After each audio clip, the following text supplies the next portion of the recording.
We last left off Chapter 3, where it ends the Slaver's arc.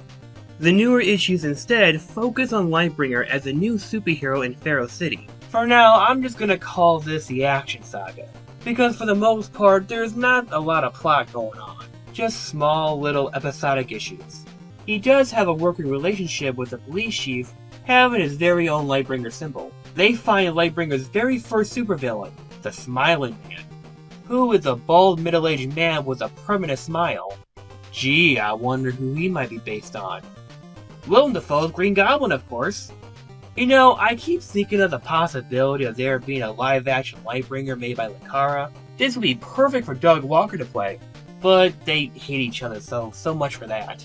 The Lightbringer does fight face-to-face with the Smiling Man, only for his light power to have no effect at all, forcing him to retreat.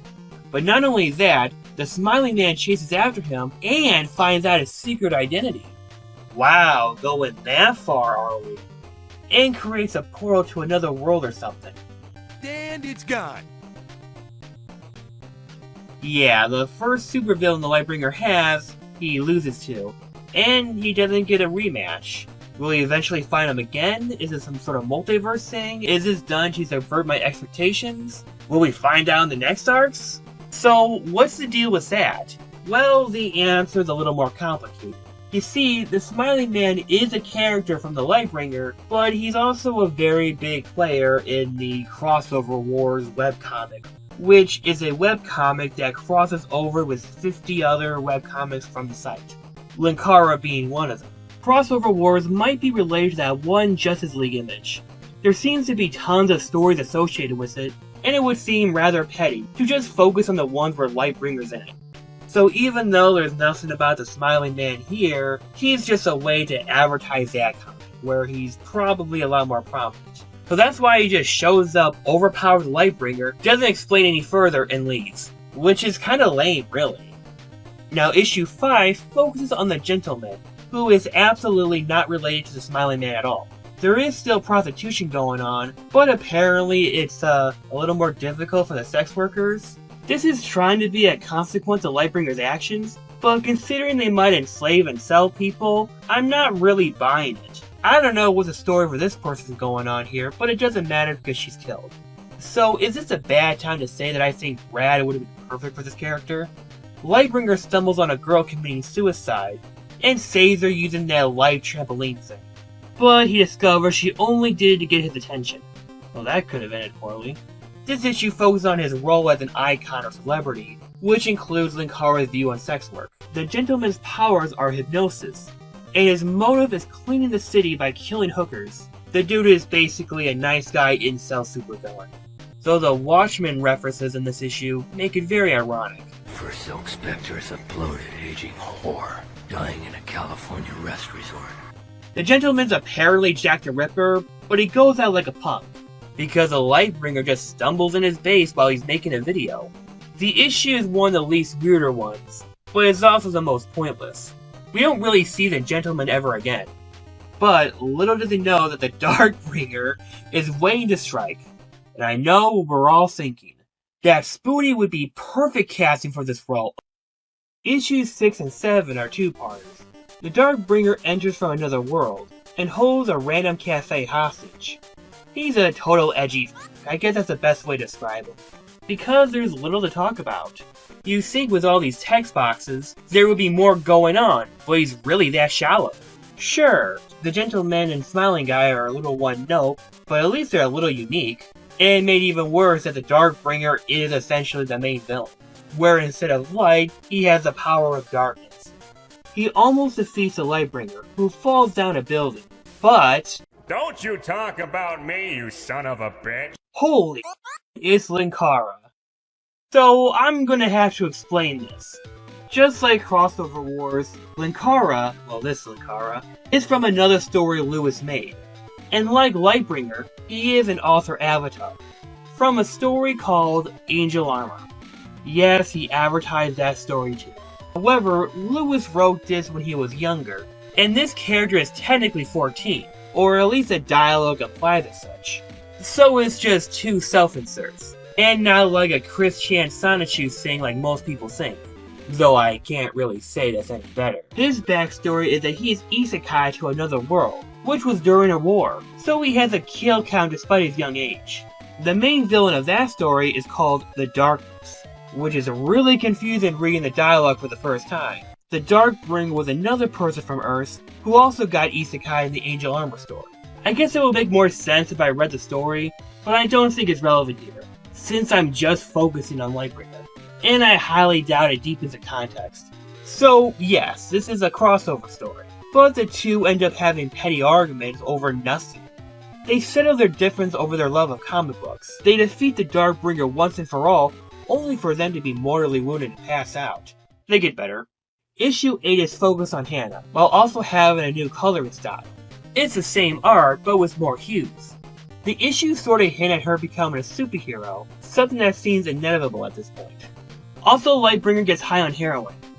If I sound unenthusiastic here, that's sorta because I am. When people talk about the Lightbringer as all the weird, creepy shit, which slowly fades away as the comic progressed. The Slavers arc, while poorly implemented, did try to do something different.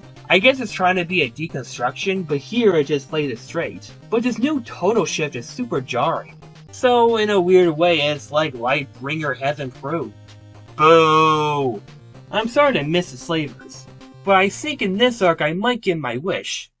But now we get back to the Slavers once more, where General Jerez is on trial. There's some worry in the possibility that he won't get a life sentence, or possible assassination from someone who rightfully hates him.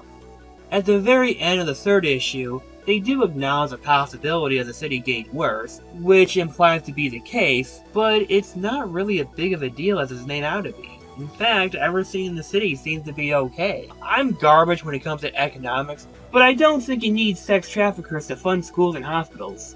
They do talk about the ends justifying the means, but none of that stuff really goes anywhere. It's very clear that Jerez is evil, so... However, while guarding the building, the Lightbringer notices a superpowered force heading towards the general's prison. And this person is Lady Analemma. Gee, isn't that a very unfortunate name to type out. She's a superpowered human experimented by the FBI, which was funded by the general. She overpowers the Lightbringer at first. Going to be honest, Lightbringer's having way too much trouble fighting these supervillains. But is stopped by another metahuman called the Power Glove, who looks like a Power Ranger, with fists that send shockwaves. He takes it to a portal, but accidentally leaves one of the superpowered gloves behind. After all this, Lightbringer's able to testify safe and sound, but the jury looks sus. I can't tell if that's supposed to be the Darkbringer or not. Oh, and we also get to see the Code Poet again. Just like Angel Armor Linkara, she is from another story. But wait, what about Dave? What happened to Dave? This is during the time when Linkara openly describes himself as a feminist, though his religion hasn't caught up to him yet, and he does a fan service pinup of Hannah pages later. Analemma meets a group of metahumans. That's what they're called in the comics, right? Or is that just a thing in the Suicide Squad movie? Their goal is to kill the general for revenge.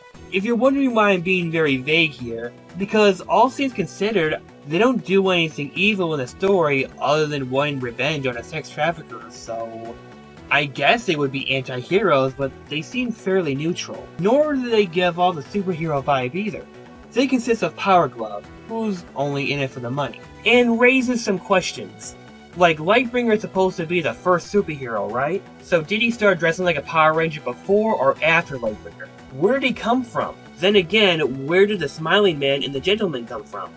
Ah, screw it, I'm asking too many questions. Bruiser, a former cop who was associated with CRINGE before the slavers killed his family. Legato Sin, who is a famous pianist whose hands are replaced by claws by the slavers. A child assassin who's a victim of General Jerez. And Fire Demon, who's just a big giant Pokemon. And they're all led by this mysterious dark entity, who doesn't really show his face, nor do they join him in battle. Analemma and Lightbringer have a rematch, and as usual, Lightbringer gets overpowered. Some things to be noted: he recognizes Legato from her old days, and is horrified with a child assassin being part of the group, which makes him lose sympathy for them. He is saved by Hannah, who's apparently donning a cosplay of another comic book character. She also holds her own more than the Lightbringer, by using one of the Power Glove's fists that he dropped. And she's able to fight out the Fire Demon, who disappears afterwards. Lightbringer has another rematch with the, Revenge 6? Look, they don't have a name. Though technically, it's Revenge 7, the Fire Demon is gone, so it's Revenge 5. Whatever. Lightbringer gives a massive speech about justice and how it's okay to let go since Harris is in jail. Now, I should also note that there's no paranoia or any proper belief that Harris will do anything in prison. So, in the context of the story, everything should be well and good. No real need to think too deeply about it. Although I imagine in real life he will be killed by suicide. The Revenge Squad dismissed it as childish. So, Lightbringer blinds them all with his superpowers, the exception of Legato, who surrenders and helps Lightbringer, taking Power Glove's helmet off. Like, Jesus, most of them weren't even evil in the first place. Also, it really plays with the no-kill rule. Sure, murder is bad, but I don't see making them disabled any better. That's like saying Batman should cripple the Joker, or blind the Joker, or amputate the Joker. No one ever says that because it's too f***ed up. At first, I thought maybe this would be temporary, right? But they never show up in the comic again, and the comic doesn't say it was temporary at all. The comic says nothing about it. So yeah, they're permanently blind. It's a pretty messed up way to do the no-kill rule. You'd think there would be some sinister implications on the Lightbringer, right? Well, no, in fact what he's portrayed to be doing is right. So, yeah, it does what Sonichu does, where all the characters do really horrible things, but no one bats an eye. Anyway, the Lightbringer shrinks Legato's hands to help her play piano one last time. Such feels. And the Dark Force in charge was actually Spooty 1 the entire time! Damn it. And the Dark Force in charge was actually the Darkbringer the entire time. The two clash once more, and as per usual, the Lightbringer loses. Look, I understand giving your characters vulnerabilities to prevent them from being a Gary Stew, but this is getting frustrating. Sonichu would have beaten him no sweat. The Darkbringer tries to gloat about his win to the people, which is a perfect time for Linkara to rip off that one scene from the Raimi Spider-Man movie. Hannah saves him once again, but Darkbringer demands another battle. Also, the Darkbringer wears a Nazi-looking uniform for the final battle for some reason. The last fight did well, all things considered, so what will Lightbringer do? Totally bullshit powers. Lightbringer uses the light from the city and the power of the sun, so he commits a Kamehameha out of nowhere. Oh, and it makes the Darkbringer bald. Honestly, with some of these recent defeats, it seems that Linkara wrote himself into a corner. The way he handled these characters are rushed. Simple solutions for strong villains. And this tactic comes straight out of nowhere, not even developed or hinted once. Darkbringer is defeated once again, like are they gonna send him to a heavily supervised prison? But it doesn't matter as he's freed by the Smiling Man, who offers Darkbringer another chance. Well, apparently none of that happens. But this is the last we ever see of both Darkbringer and the Smiling Man, or anyone else in the Rogues Gallery. Maybe there's more stuff in a crossover comic, but who knows. In the next video, the comic is retooled for the better.